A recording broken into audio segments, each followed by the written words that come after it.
All right, so the next project, we're going to go on to the next project or version of this prototype, which is going to be the format that we could use for making garden beds. So I'm going to go and show you what we've done before. I will stop in and say hi to my wife who's out working in the garden or getting ready to work out in the garden. It's still a little cold yet, but then we'll just kind of go and examine that those previous projects.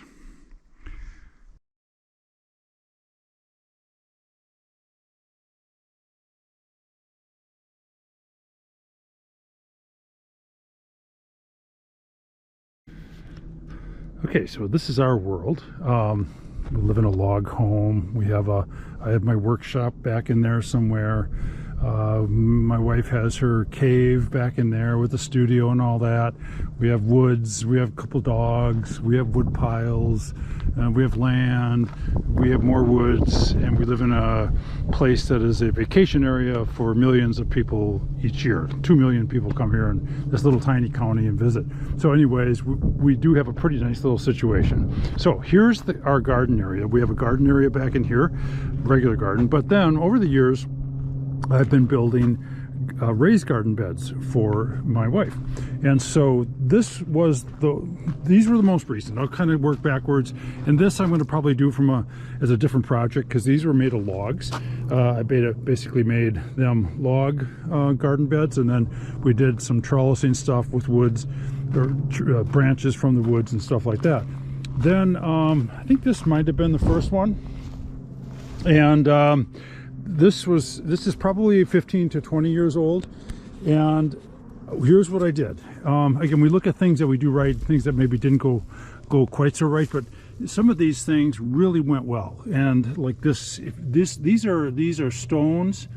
What do you call them? Pavers, and those are probably 1.5 inches to 2 inches thick. That was this version of it. Cedar on the bottom. It's lasted for all that long.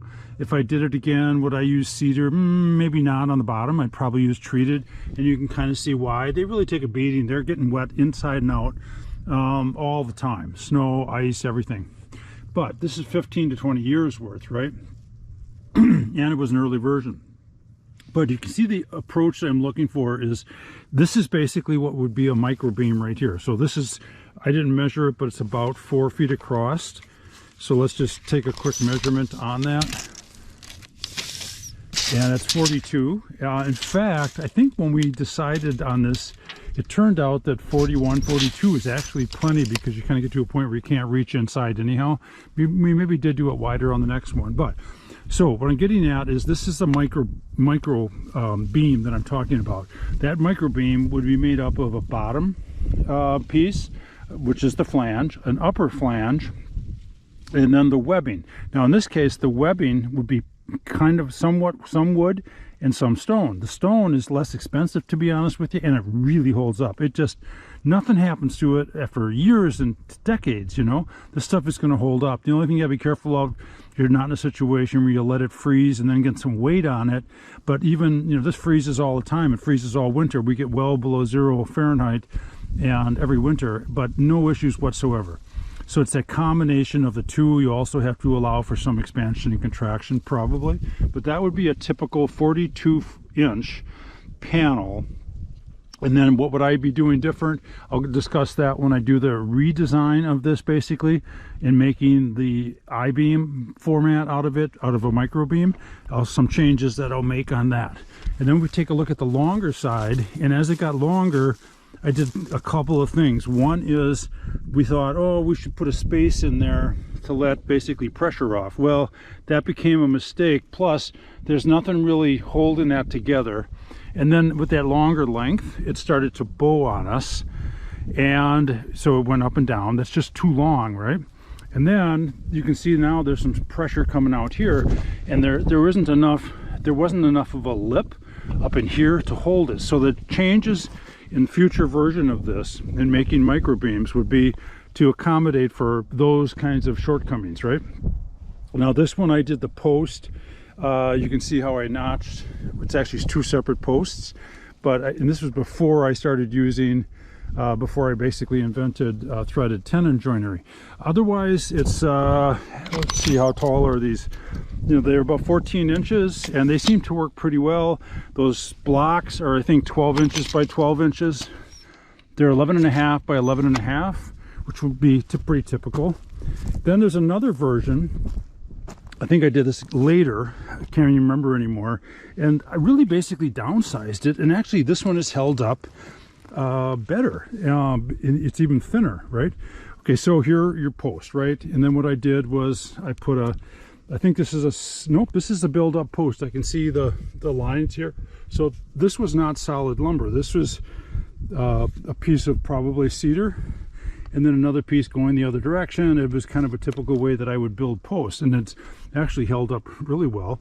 And as it gets older, you don't even see the line there. And I wasn't probably caring that I saw it in the first place. But then I put a cap on them, otherwise the wood starts to rot down below. Like there, I did not put a cap on for whatever reason, or it probably came off, and now that moisture is getting down in there in the seam. But again, this is a double. This was an older version, so this is 2 pieces of wood. That's cedar, and so that's a 4/4. This is a 4/4, and so between the two of them, that top flange is, you know, a little under 2 inches, right? And so that was a double board glue up. And then going back to our panel, which would be the micro beam, there's a vertical here, and that one's about 2.5 inches across. I have a much smaller vertical here, much smaller here. And then these are the tile, right? These are only a 1/2 inch. I'll show you some of those later. These are left over from the foyer, and actually the outside front porch as well. We've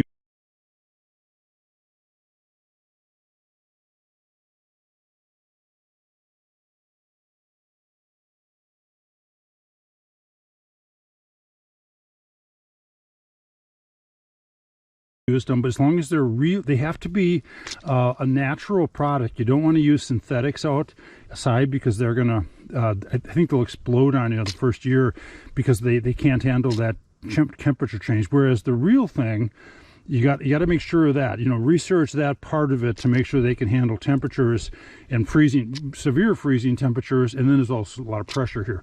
But so these are real slate. They're not very expensive. I can't remember how much they cost, and with the changes now and building materials, who knows. So here's another option for basically the webbing, which would be that I like the diagonal stuff. Come on, girls. There's the lattice is what you call it, right? And there's some that has the nails in it and some that doesn't. And that's one thing that I would look for. There's some that they make, or you just basically make your own. And I think that would look great in there.